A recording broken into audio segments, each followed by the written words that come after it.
On October 1st, I was driving up into the accursed mountains of Kosovo and thought, what a perfect way to start spooky season. An early morning hike through the misty mountains of which local legend says that the devil escaped from hell and created these jagged glacial karsts in a single day of mischief. Now, I didn't start this series just to fall back into seasonal TBRs already for episode 2, so I did want to give it a little twist. And this setting reminded me of Lorelai Gilmore's adventure in the fall episode of Gilmore Girls, A Year in the Life, when Lorelai was going to do wild, and everyone's obvious question was, book or movie?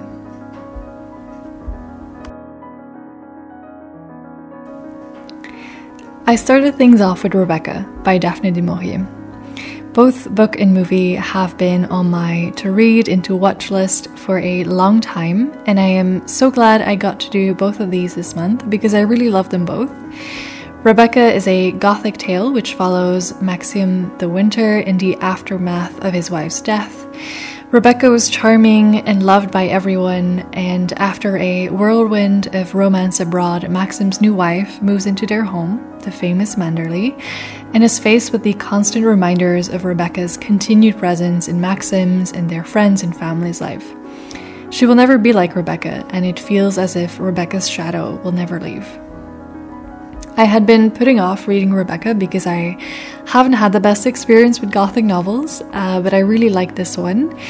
I love the story, the writing was absolutely wonderful, and I love the overall mysterious, eerie, suspenseful vibe. There were definitely parts that felt a little dragged out, but never so long that it lost me completely. If you're looking for a fast-paced thriller, this would be the wrong choice, but if you're looking for beautifully crafted sentences, building a little suspense line by line, then this is the one for you. A full review to come in my reading wrap-up, hopefully next week. I was also strongly recommended to watch the 1940s Hitchcock adaptation of this book, which I did. I love this movie, and it's one I will definitely watch again. It's not as much a thriller as I found the book to be, but it's a masterclass in suspense, and it is haunting, and it even has some funny parts, which I was impressed considering the way more serious and eerie tone of the book. But I guess it's a Hitch film after all. I would definitely recommend watching it if you have not already done so. I was thinking about how I could do this TBR while still reading a non-fiction book, and as I was looking through the books on my shelf, I noticed One of Us. This book takes a very deep dive into the terrorist attacks in Norway on July 22nd, 2011, and it has a movie as well called 22 July. This book and movie don't just cover the same events. The movie is actually based on the book, which as far as I know is the most comprehensive resource out there on these events and this person. Watching the movie and reading the book were two very different experiences. The movie is great for anyone who is at all interested in what happened. While it is a long movie, it's 2 hours and a half, it doesn't really go much beyond the main chain of events, the key people involved, and the judicial process following. So it could really be interesting to anyone who is interested in current affairs. The book, on the other hand, I would only recommend to people who are interested in the psychology and sociology aspect of terrorism and extremist movements. I personally found it fascinating and really enjoyed it, but it goes into detail of not just the upbringing and background of the perpetrator, but also some other key people such as the survivors and just any other person somehow connected. It's absolutely fascinating as a book. I like that it gives this space to also discuss the victims and their backstory, which I haven't seen done elsewhere that much. And I think it's really necessary that when we tell these stories, that the victims and how their life and their family's life was affected is part of this story as well. I thought the movie was okay. As I said, it doesn't go into that much depth, but it does give a good overview of what happened. My main issue with the movie was that it was in English rather than in Norwegian. For me, this took away a bit of the authenticity, and it was more difficult to feel in the story because it made it feel very fictional rather than something based on real events. I found out afterwards that the director didn't speak Norwegian, and that's why he looked for actors who spoke English. I mean, kudos to the Norwegians and their English skills, because this movie has a very large cast of people of all ages and they all spoke English very well. I just found it a very odd choice. I would have preferred to watch it in Norwegian with subtitles. Quite a few content warnings for this book. Both the book and the movie, as you may guess, contain a lot of very graphic, detailed violence, and also due to the nature of the perpetrator's belief, there is a lot of racist and Islamophobic content. Next, I picked up Big Little Lies, which I guess technically is book or series, but I added it on the list nonetheless because I really wanted to read this one.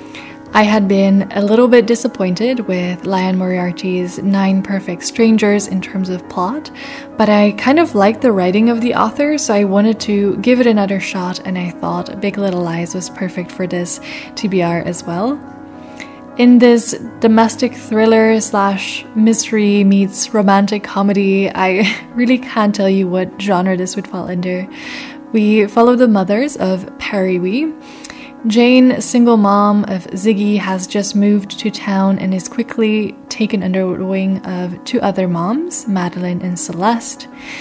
A bullying incident at school divides the moms along clear clique lines, and while they are bickering over this publicly, they're all hiding their bigger battles at home. We also know from the start that a murder has taken place, but who died, who committed the crime, and how, obviously we don't know, but it hangs over the story as this haze of darkness. I enjoyed the book more than 9 Perfect Strangers. The plot was a lot better in my opinion. Not necessarily a new favorite or something I would read again, but a decent read. I do really like Liane Moriarty's writing, which is very witty and relatable in the weirdest ways. As for the series, I watched the first season so far, which covers the book. Season 2 actually continues past where the book timeline ends. I think I will watch that part 2 because I'm kind of curious to see where they will take the story. I know that usually this is not done very well, but I'm optimistic because the production value of the series was quite high and there are a lot of great actors in this show, so let's see where they take it. Talking about casting, was I a little disappointed that it was not set in Australia and I didn't get to listen to all this dialogue in the Australian accent I had imagined in my head while reading it? Sort of, yes, but I also thought that the casting was really well done. From the intro where you sort of just see actors without any dialogue, I could immediately tell who was who, down to the kids, which was weird. Content warnings for this one also, mainly in terms of domestic violence, sexual violence, and bullying. The final book I picked for this book or movie TBR was The 8 Mountains by Paolo Cognetti. This is the most recent book to movie adaptation on this list. My grandmother actually gave me this book a couple of months ago when I went home. She was really excited after reading this book and she has excellent taste, so then I was really excited about reading it. This book was so different from the other ones on this list, and it was a very wholesome and lovely way to end this TBR. It is set in the Italian Alps. The landscapes are described so beautifully. The writing was simple, the narrative felt almost mystical, but not in a creepy or eerie way, but more through the main character's fascination with the outdoors and the woods in combination with topics of friendship, the relationship between the main character and his father, and just growing up and reflecting on your life, comparing it to others. There seems to be so much packed in this short book, which is amazing, and I would definitely recommend it. So I liked the book, but the movie went beyond all my expectations. I had guessed it would be beautiful because I knew the setting was going to be gorgeous, but the way everything came together, the cinematography, the setting, the dialogue, the pauses, it was just perfect. This may just be the best movie I have watched in a long time. I probably shouldn't be so surprised. It did win the jury prize at the Cannes Festival last year, but this movie was just right up my alley. I am already a sucker for beautiful landscapes in the Italian language, and combining that with this beautiful story was just amazing. As you can probably tell, I really enjoyed this book or movie TBR game, so I would love to get any more of your book recommendations of books that have been turned into movies or TV shows, because I will definitely repeat this one at some point.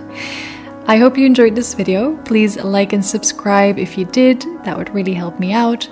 Next week, I will finally be doing my reading journal update. It's been too long, so make sure to check back in for that. Thank you so much for watching, and I hope you have a lovely rest of your day.